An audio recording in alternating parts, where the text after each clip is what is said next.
이번 시간에는 우리 교재 97페이지 17절에 중개대상물 확인 설명 의무에 관한 우리 공인중개사법 제25조 규정의 내용을 검토하도록 하겠습니다.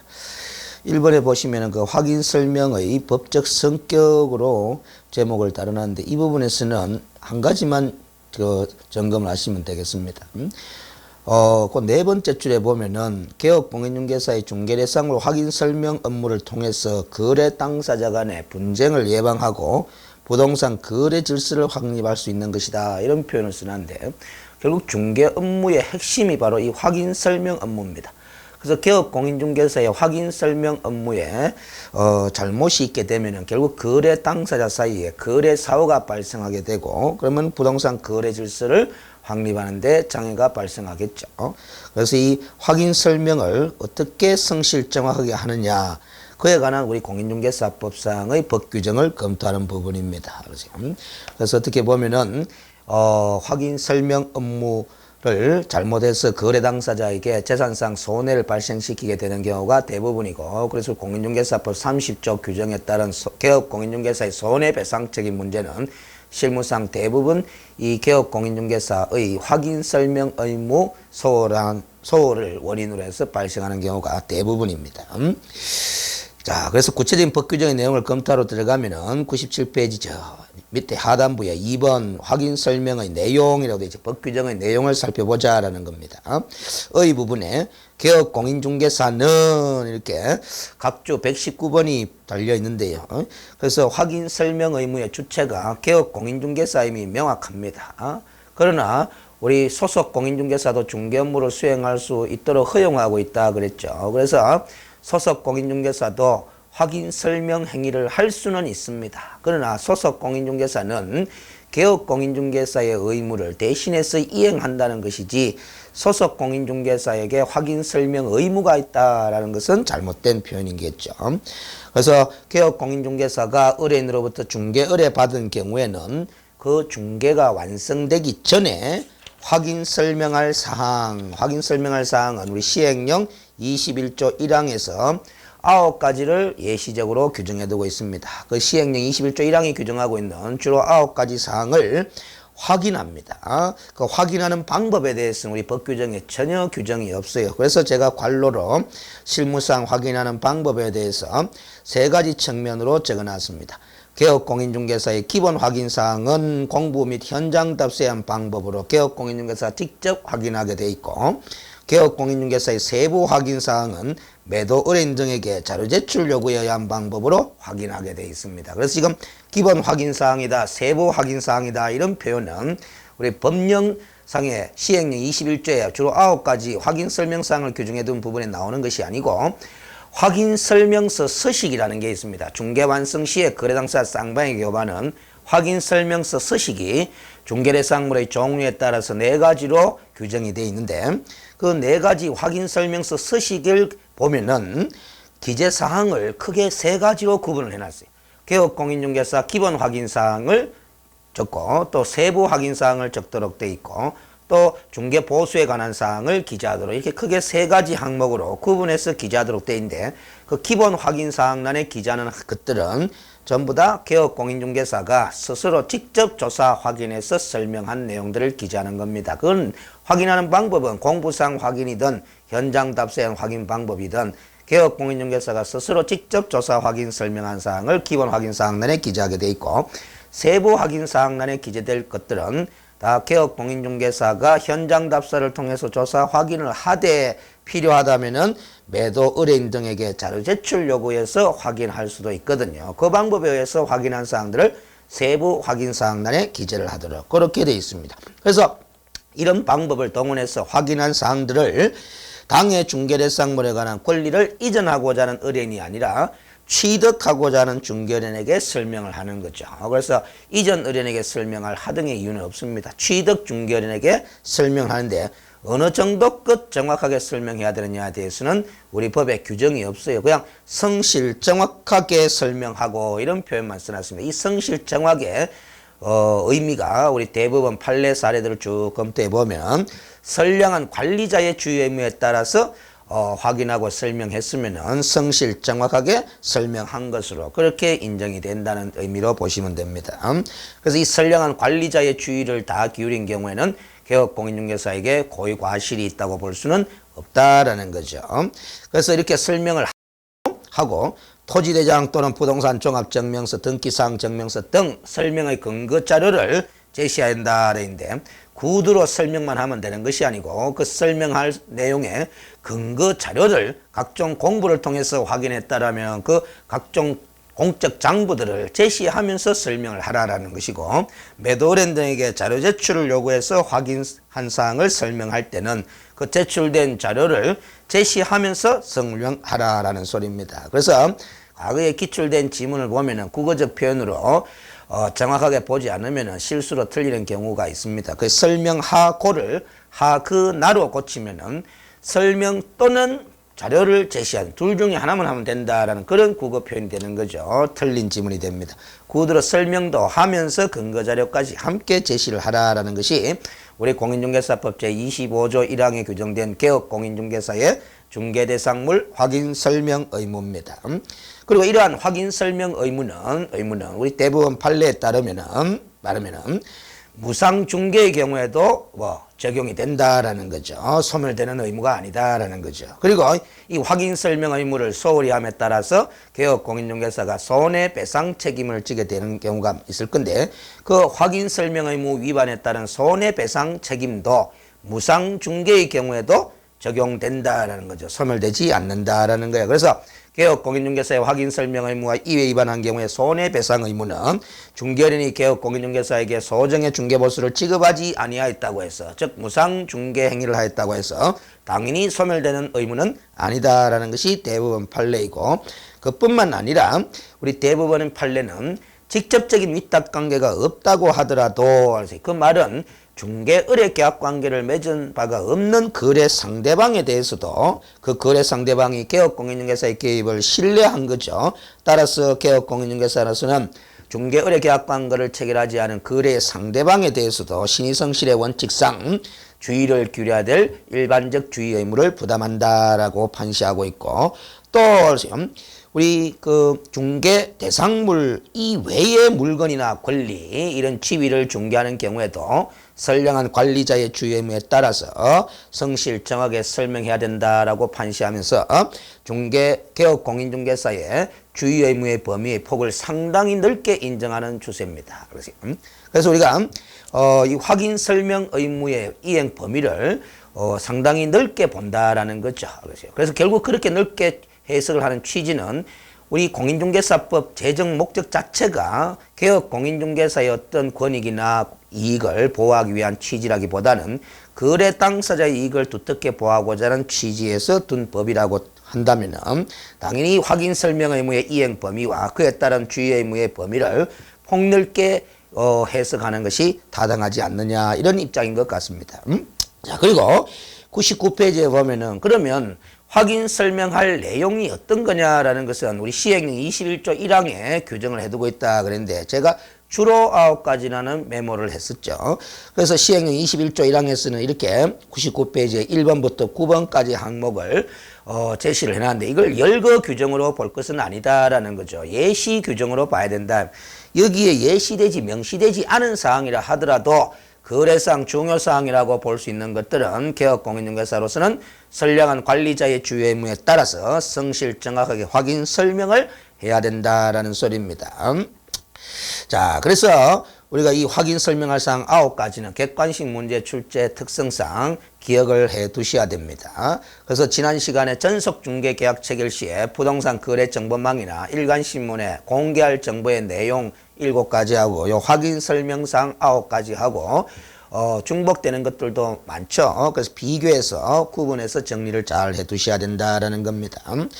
결국 이 1번부터 9가지 내용을 외우려고 노력하는 과정에서 보면은 결국 일부 사항들은 공부를 통해서 개업공인중개사가 확인할 수밖에 없고, 또 일부 사항은 현장 답사를 통해서 확인할 수밖에 없는 그런 사항들로 구성이 되어 있습니다. 그리고 또 일부 사항들은 현장 답사를 통해서 확인할 수밖에 없다 하더라도 필요한 경우에 따라서 매도 의뢰인 등에게 자료 제출을 요구해서 확인할 수밖에 없는 그런 사항들도 있다라는 거죠. 특히 5번, 6번, 7번 번호 표시를 새까맣게 해놨죠. 이런 5번, 6번, 7번을 상태에 관한 사항이라고 표현을 하는데 이 사항들은 현장 답사를 통해서 확인할 수밖에 없겠죠. 그러나 개업공인중개사가 현장 답사를 통해서 확인한다고 하더라도 정확하게 확인하기 어려운 점이 많습니다. 누구의 협조 없이는 매도 의뢰인 등의 협조가 없이는 즉 이전 중개 의뢰인의 협조가 필요한 부분들이죠. 그래서 조금 이따가 보시면 이런 상태에 관한 사항 5번, 6번, 7번에 관한 사항을 개업공인중개사가 확인함에 있어서는 필요하다면 매도 의뢰인, 임대인 등 즉 이전 중개 의뢰인에게 자료 제출을 요구할 수 있다라는 규정이 나옵니다. 그리고 이 9가지 사항을 주로 확인 설명을 행할 때는 우리 의뢰인과 개업공인중개사의 법률관계가 민법상 위임관계와 유사하다라는 대부분 판례에 따르면은 선량한 관리자의 주요 의무를 수임인이 부담하는 수임인처럼 선량한 관리자의 주요 의무에 따라서 확인 설명을 해야 된다라는 것이 판례의 취지입니다. 자, 그래서 선량한 관리자의 주요 의무의 개념이 무엇인지는 각주 123번에서 표시를 해뒀는데요. 이 자체는 시험 출제된 바가 없습니다. 그래서 선량한 관리자의 주요 의무의 개념은 출제되진 않았지만은 이 개념적 인식이 부족하면은 개업공인중개사의 과실에 따른 손해배상 책임과 관련된 판례 사례들을 이해하는 데 조금 문제가 생깁니다. 그래서 각주 123번을 한번 읽어보시면은 보통의 주의력을 가진 행위자가 구체적인 상황에서 통상 가져야 할 주의의 정도를 우리는 선량한 관리자의 주의 의무라 그렇게 이야기를 합니다. 따라서 개업공인중개사로서는 특별한 상황이 발생되거나 개업공인중개사의 통상적인 능력으로 알 수 없는 원인으로 인해서 의뢰인에게 피해가 발생했을 경우에는 개업공인중개사에게 선량한 관리자의 주의 의무를 위반한 책임을 물을 수는 없다라는 거죠. 왜냐? 보통의 주의력을 가진 행위자, 즉 개업공인중개사로서는 그 중개하는 상황에 따라서 통상의 능력만 발휘하면 되는 거거든요. 특별한 자신의 개인의 특별한 능력까지 발휘하면 좋겠지만 그것까지 법적으로 요구할 수는 없다라는 겁니다. 그래서 특별한 상황이 발생이 되거나 개업공인중개사의 통상적인 능력으로 알 수 없는 원인으로 인해서 의뢰인에게 피해가 발생했다면 개업공인중개사에게는 주의의무 위반이라고 볼 수 없고 그에 따른 손해배상 책임을 물을 수 없다라는 취지입니다. 그래서 100페이지로 보시면은 우리가 판례 사례를 좀 소개해놨는데요. 특히 이제 매매 계약을 중개하는 과정에서 보면은 매도인이 진정한 권리자이냐 아니냐 여부를 개업공인중개사로서는 결국 법조문에 따라서 선량한 관리자의 주요 의무에 따라서 즉 성실 정확하게 설명을 해야 되는데 이 진정한 권리자 여부에 대해서는 매도인으로부터 주민등록증을 제시받고 또 등기사항 증명서를 발급받아서 자연인으로서의 동일성 여부 정도를 확인하면 되지 않느냐라는 것이 우리 대부분 판례입니다. 그러나 주민등록증과 등기사항 증명서를 발급받아서 확인하였으나 그럼에도 불구하고 매도 의뢰인이 진정한 권리자인지 아닌지 여부가 확정이 되지 않는다라면은 그래서 의심이 간다라면은 즉 매도 의뢰인이 알지 못하는 사람이라고 한다면은 필요하다면은 등기 권리증의 소지 여부까지도 조사 확인해 봐야 될 능력을 발휘해야 되는 것이 우리 개업공인중개사의 선량한 관리자의 주요 의무 아니겠느냐라는 것이 대부분의 판례입니다. 자, 그리고 우리가 부동산의 거래를 중개하는 과정에서 보면은 그 중개 대상물인 부동산의 건저당권이 설정되어 있는 경우가 많은데 이 경우에는 그 건저당권이라는 권리의 내용을 확인해서 설명을 해줘야 되겠죠. 그럴 때 우리 건저당권의 경우에는 등기부상으로는 등기사항 증명사항으로는 채권 최고액을 기재하고 있을 뿐이지 실제 피담보 채무액을 기재하고 있지는 않습니다. 등기해 놓지는 않는다는 거죠. 그러면 개업공인중개사의 입장에서는 건저당권이라는 권리의 내용을 확인해서 설명할 때 채권 최고액만 조사 확인하면 충분한 것이지 실제 피담보 채무액까지 조사 확인해서 설명할 주의 의무는 부담하지 않는다라는 것이 대부분 판례입니다. 그러나 우리 대부분 판례는 실제 피담보 채무에 관한 그 확인 설명 의무는 없다고는 하지만은 그 확인 설명할 법령상 의무가 없는 사항이라 하더라도 그릇된 정보를 제공해서는 안 된다라는 겁니다. 그래서 거래 당사자가 거래 계약을 체결하는 데 필요한 중요한 사항이라고 한다면은 아무리 확인 설명할 법령상 의무가 없는 사항이라 하더라도 그릇된 정보를 제공해서는 아니 된다라는 겁니다. 그래서 그릇된 정보임을 알면서도 마치 그것이 진실인 정보인 것처럼 의뢰인에게 그대로 전달하고 의뢰는 그 개업 공인중개사의 말만 믿고 거래계약 체결에 이르렀고 그래서 그 의뢰인에게 손해를 발생시켰다라면 개업 공인중개사로서는 선량한 관리자의 주의 의무 위반에 따른 손해배상 책임을 져야 된다라는 것이 대법원의 판례입니다. 자, 그리고 양갈로 3번에 보면은 개업 공인중개사의 자료요구권, 협력요구권이라고 했는데 조금 전에 제가 확인 설명할 사항 9가지, 주로 9가지 사항 중에는 일부 사항은 개업 공인중개사가 현장 답사를 통해서 확인할 수밖에 없는데 필요에 따라서는 매도 의뢰인, 임대 의뢰인 등 즉 이전 의뢰인에게 자료 제출을 요구해서 확인하는 것이 더욱더 정확하게 확인할 수 있는 항목들이 있다 그랬죠. 소위 상태에 관한 사항입니다.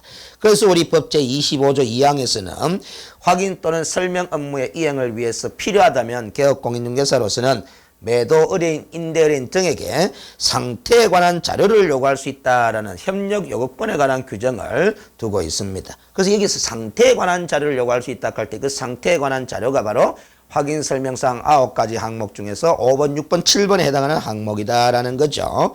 그런데 우리가 확인 설명서 서식에 또 따르면 그 5번, 6번, 7번에 관한 사항도 상태에 관한 사항이라고 보지만은 그 실제 권리관계, 등기되지 않은 권리관계 내용이라든가 아니면 미공시 물건의 권리에 관한 사항들도 우리가 개업공인중개사 세부 확인 사항란에 기재 항목으로 서식화되어 있고 그래서 그 서식의 작성 요령에 따르면 개업공인중개사 세부 확인 사항에 기재할 항목들은 다 매도 의뢰인 등의 자료 제출을 요구해서 확인한 사항을 기재합니다라고 작성 요령에 기재되어 있기 때문에 결국 상태에 관한 자료를 요구할 수 있다 할 때 자료 요구할 수 있는 상태에 관한 사항이라는 것은 그 5번, 6번, 7번에 관한 사항뿐만 아니라 실제 권리관계 및 미공시 중요 물건의 소유관계에 관한 사항도 자료 제출 요구할 수 있는 사항 즉 범위에 포함된다라고 볼 수가 있는 겁니다. 그리고 우리 개업공인중개사가 이렇게 확인 설명 의무를 성실장하게 이행하기 위해서는 중개업인에게 신분증, 즉 주민등록증 등 신분을 확인할 수 있는 정표를 제시할 것을 요구할 수 있는 권한을 부여해야 되겠죠, 당연히. 그래서 법제 25조 2조로 최근 몇 년 전에 신설을 해놓고 있습니다. 신분증 등을 제시할 것을 요구할 수 있는 권리를 개업공인중개사에게 인정했다는 거죠. 자, 그 다음에 101페이지에 확인설명서의 작성, 서명 및 날인, 교부, 보관 의무 이렇게 연결해서 기억을 해두시는 게 좋습니다. 그래서 작성 의무도 있고 서명 및 날인 의무도 있고 교부 의무도 있고 보관 의무도 있다 이렇게 보는 거죠. 그래서 언제 이런 의무를 이행해야 되느냐 우리 25조 3항을 보면은 중개가 완성되어 거래계약서 작성하는 때에 확인 설명 했는 사항들을 9가지 예시해 놨다죠. 그 9가지 이외에도 성실정하게 확인 설명한 모든 것들을 확인 설명서 네 종류로 구분되어 있다 그랬죠. 그 서식에다가 기록을 해야 됩니다. 그걸 확인 설명서 작성이다. 서면으로 작성하여 갈 때 그 서면이 확인 설명서를 말하는 거죠. 네 종류입니다. 그 작성한 확인 설명서를 거래 당사자에게 교부를 해야 되는데 확인 설명은 우리가 취득 중개업인에게만 하지만은 확인 설명서 서식의 교부는 거래 당사자 쌍방에게 다 합니다. 그 점을 주의를 하셔야 되겠죠. 그리고 그 교부한 서식의 사본은 3년 동안 보관을 해야 됩니다. 그래서 대통령령이 시행령에 그 보관 기간을 3년으로 규정해 두고 있는 겁니다. 이 작성 교부 의무를 위반하거나 아니면 보관 의무를 위반하거나 서명 및 날인 의무를 위반하거나 어느 의무를 위반하더라도 다 업무 정지 사유 이렇게 되어 있습니다.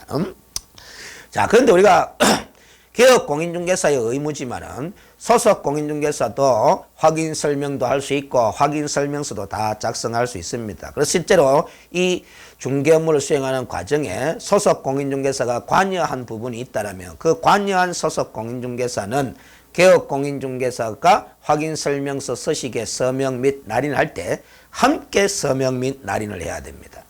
그래서 중개 업무 수행에 따른 책임 소재를 소속 공인중개사에게도 명확하게 하기 위해서 소속 당의 업무를 수행한 소속 공인중개사는 개업 공인중개사가 서명 및 날인할 때 함께 서명 및 날인하도록 되어 있습니다. 만약에 개업 공인중개사가 서명 및 날인을 하는데 당의 중개 업무를 수행한 소속 공인중개사가 서명 및 날인을 하지 않은 사실이 드러나게 되면은 그 소속 공인중개사가 자격정지 사유가 됩니다. 그런데 소속 공인중개사의 업무상 행위는 그를 고용한 개업 공인중개사의 행위로 보기 때문에 소속 공인중개사가 서명 및 날인을 하지 않으면은 그 소속 공인중개사는 자격정지 대상이 되지만 그를 고용한 개업 공인중개사가 서명 및 날인 안 한 것이나 마찬가지로 인정이 되어 우리 소위 간주 규정에 따라서 소속 개업 공인중개사도 업무 정지 처분을 받을 수도 있는 사유가 됩니다. 자, 그 다음에 이렇게 해서 확인 설명 의무에 관한 우리 공인중개사 법령상의 규정은 다 검토를 했고요.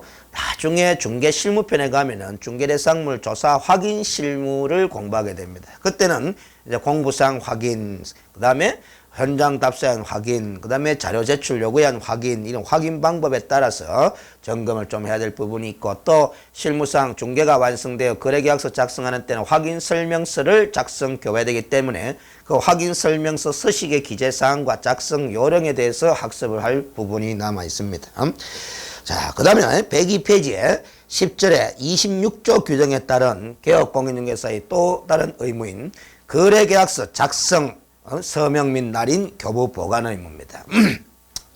그래서 이 거래계약서의 작성 의무를 개업 공인중개사에게 규정해 둔 거는 거래 당사자 간의 거래계약의 성립이나 아니면 그 거래계약의 내용에 대한 입증 자료가 되는 것이 거래계약서이기 때문에 거래 당사자가 거래계약서를 스스로 작성하기보다는 전문성을 갖춘 또 중개를 완성시킨 개업 공인중개사가 거래계약서를 작성 교부해 주도록 의무 규정을 둠으로써 입증 자료를 보다 더 명확하게 작성하게 된다라는 거죠. 그래서 이게 어떤 의미가 있느냐면은 우리가 민법상 이 거래계약, 즉 매매계약이나 임대차 계약, 전세권 설정 계약 뭐 이런 것들은 다 낙성 분료식 계약이 원칙이죠.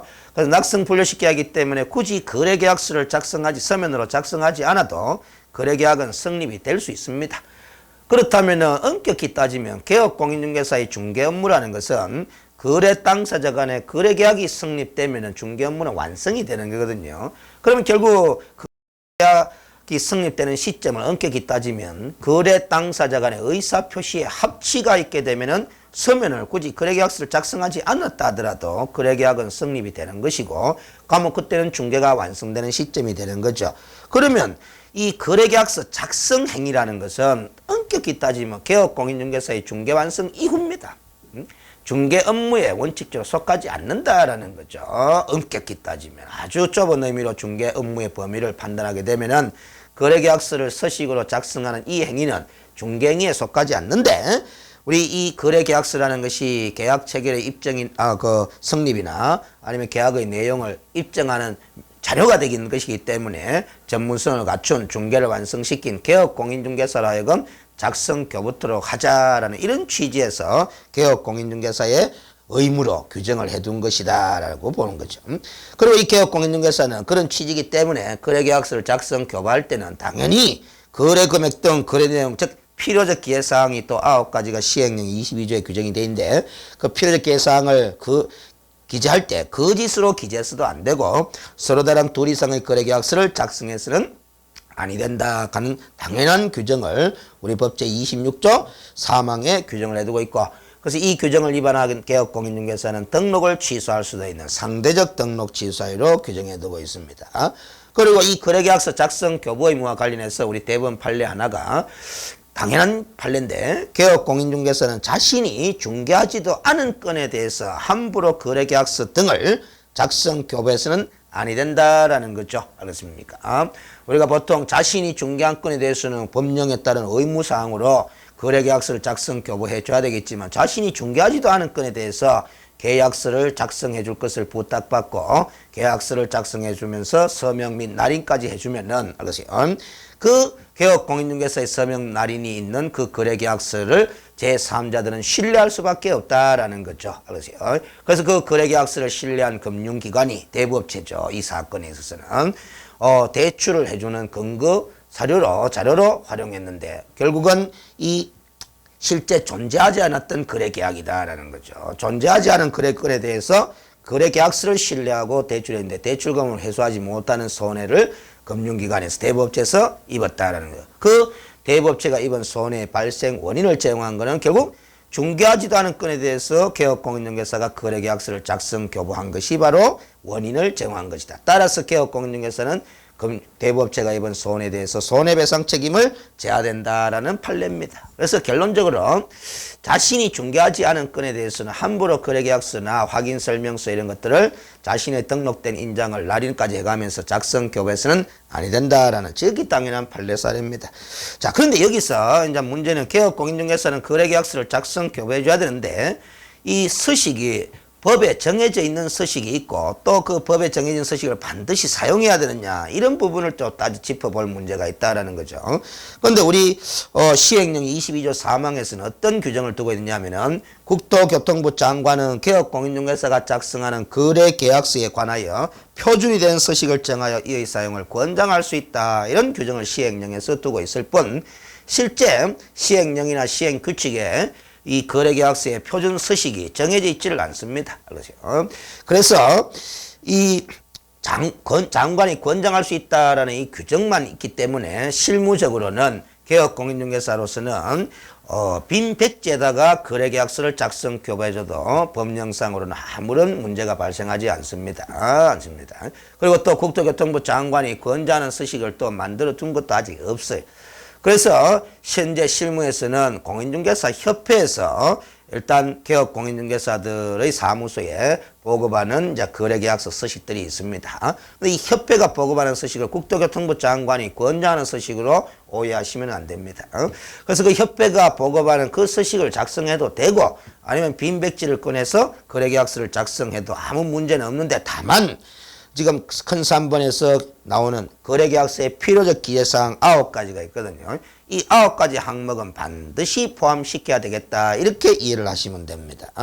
그래서 개업공인중개사가 거래계약서를 작성함에 있어서는 이 시행령 22조 1항이죠. 22조 1항에 규정되는 이 9가지 필요적 기재사항을 반드시 포함시켜서 작성을 해야 된다는 것. 그래서 우리가 실무로 보면은 공인중개사 협회에서 보급하는 그 거래계약서의 양식에 보면은 이런 필요계상 9가지 항목이 다 포함되어가 부동문자로 이미 인쇄되어 있습니다. 그래서 그 협회가 보급하는 서식의 권장 서식은 아니지만은 그 빈백지를 사용해서 작성하기보다는 협회가 보급하는 그 거래계약서 서식을 활용하는 것이 훨씬 거래계약서 업무 수행에 있어서 편리함을 도모할 수 있지 않겠느냐 이렇게 보시면 됩니다. 그래서 이 9가지 필요계사항도 기억을 하셔야 되는데 좀 특이한 거는 그 8번에 보면 확인설명서 교부일자가 거래계약서의 필요적 계사항입니다. 그래서 우리가 개업공인중개사의 중개가 완성되면 일단은 개업공인중개사는 거래계약서를 작성 교부해야 될 의무도 있지만은 조금 전에 이야기했다시피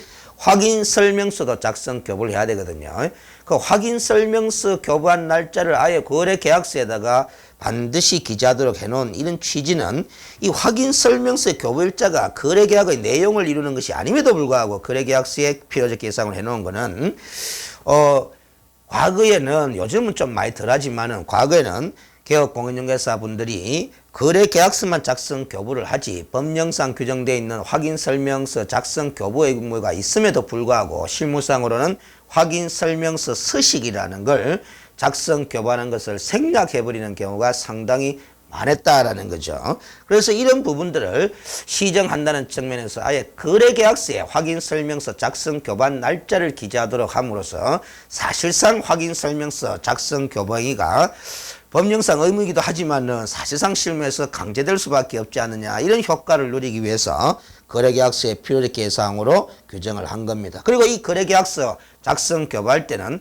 확인설명서 작성 교부하는 것과 마찬가지로 이 개업공인중개사가 자신의 등록된 인장을 가지고 서명 및 날인을 해서 교부를 하게 되어 있습니다. 그러나 이 중개권에 관여한 소속공인중개사가 있다면 그 당의 업무를 수행한 소속공인중개사도 개업공인중개사와 함께 서명 및 날인을 해야 되는 것은 확인설명서와 동일하게 처리됩니다. 그래서 우리가 거래계약서의 서명 및 날인에 관한 부분은 확인설명서의 서명 및 날인에 관한 규정을 준용하도록 하고 있기 때문에 방법이 똑같습니다.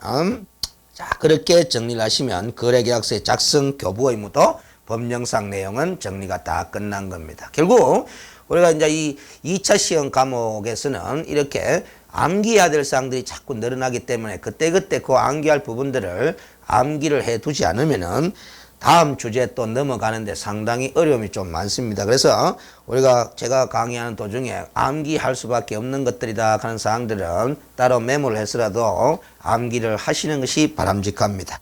잠시 쉬었다가 19절에 개업공인중개사 등의 기본 윤리에 관한 규정을 검토하도록 하겠습니다.